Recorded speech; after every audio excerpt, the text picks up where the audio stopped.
Когда он покидал Таиф, глупцы сделали 2 ряда, ходили сзади него и били его. Справа и слева люди шли и кидали в него камни, нечисти били кулаками. Хабиб пришел к ним с чем? С тем, в чем есть жизнь для них, чтобы сегодня верующий в качестве терпения понял, воистину нет ума оправдания, когда один другому желает добра, щедрости, доблестью, старанием помогает ему, и в ответ видит вред от того, кому он сделал добро. Нельзя сказать: хватит, нет от этого пользы. Они не желают добра.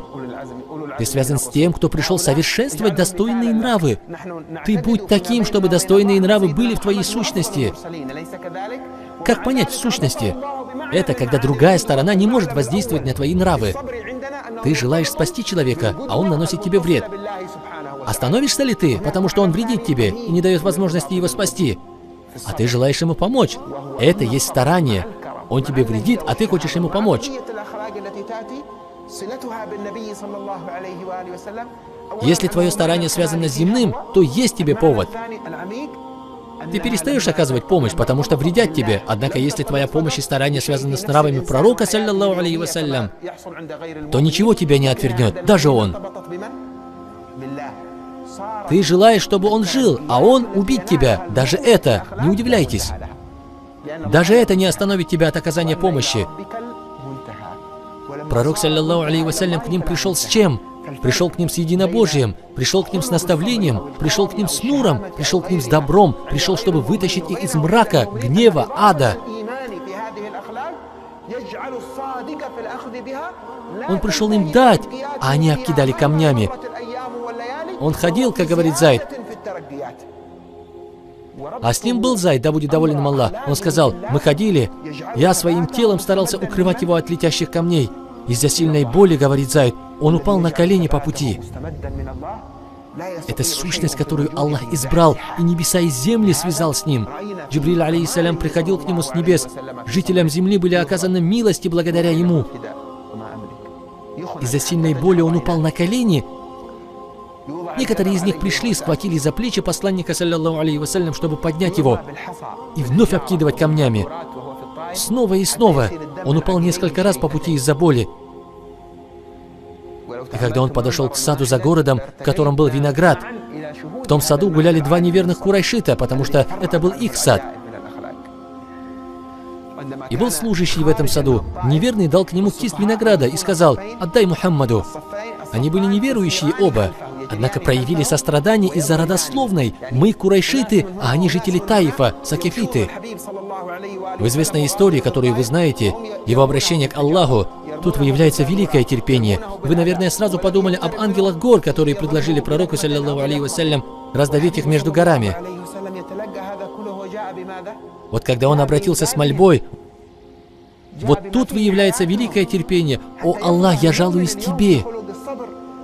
Он не сказал: я жалуюсь тебе на их поведение, на их преступление, на вред, который они нанесли.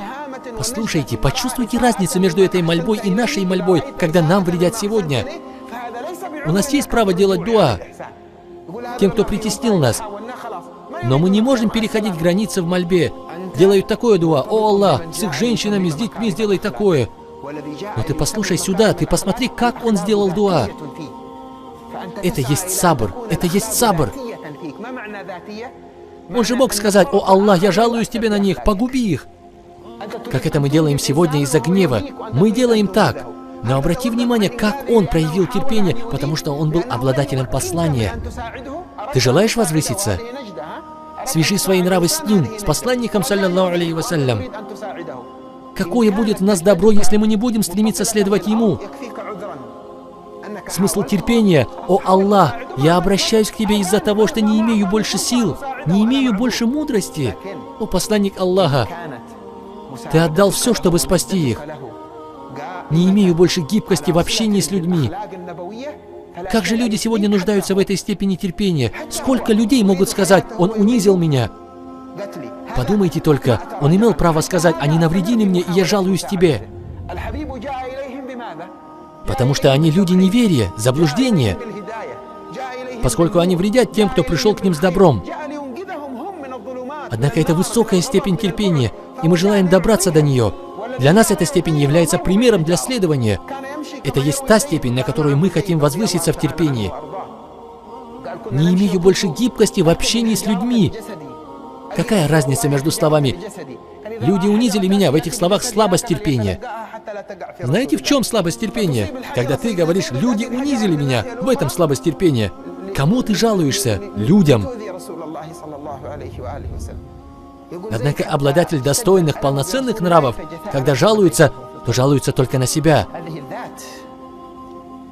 «О Аллах, не имею больше гибкости в общении с людьми». Подумайте, обладатель терпения, поднимающийся в степени полноценности в терпении, его сабру не принимает отклонения, и решается это с тобой, о нафс, а не с людьми. Ослабела моя сила, уменьшилась моя гибкость. Затем обратил эту жалобу от нафса к Аллаху, ища помощи у Аллаха. О милостивый из милостивых, ты Господь слабых, так кому же ты верил меня? Он мог сказать: о Аллах, сделай их слабыми, они грешники. Но он сказал: ты Господь слабых. Пророк, саллаллаху алейхи вассалям, напрасно ничего не говорил. Это урок. Ты Господь слабых. То есть обладатель терпения, полноценный в укреплении терпения, не отвлекается в возвышении к Аллаху никем из творений. Вы знаете, в чем есть поражение? В отвлекании нас врагами от нашей связи с Аллахом. Это есть поражение. Если тебя один раз ударили, или войска было больше, это не поражение. Если ты один раз покинул свой город, это не поражение. Посланника Аллаха, саллаллаху алейхи вассалям, вывели из своего города. Посланник Аллаха, алейхиссаляту вассалям, сражался. Его родных и сподвижников убивали. Если войско разбивали, он, посланник Аллаха, саллаллаху алейхи вассалям, был с ними. Это не поражение. Может ли разумный сказать, что мусульмане получили поражение в Ухуде? Нет. Но если сказать, что войско было разбито, да, войско мусульман было разбито. И это было их победой, потому что они смягчили свои нафсы.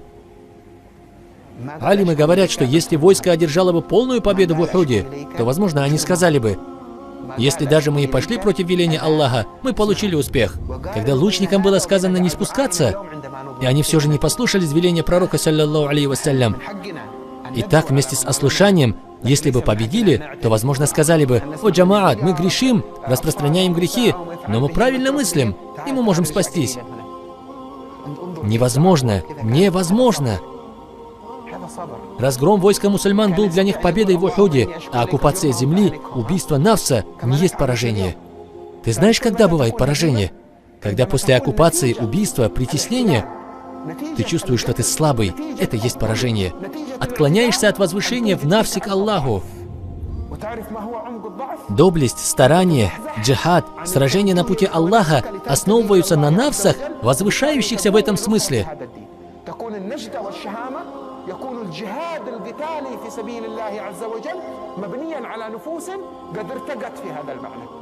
Поэтому сказал: ты Господь слабых и мой Господь, так кому же ты верил меня? Далекому ли, который хмурится при виде меня, или врагу, которому ты отдал во власть мои дела? Если ты не гневаешься на меня, то мне не о чем беспокоиться. Можешь ли ты почувствовать смысл этого терпения? Когда к тебе приходят беды, испытания, бываем ли мы в состоянии, заняты ли мы размышлением? Интересно, Аллах доволен будет или проявит недовольство?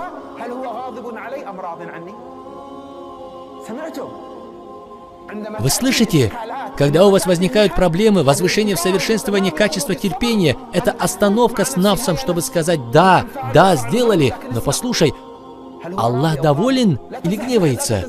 Не отклоняйся от этого смысла, потому что когда нафс отклоняется от этого смысла, то внутри появляется поражение. Когда умма внутри получит поражение, то никто не сможет вернуть ей победу до тех пор, пока не избавится от этого поражения.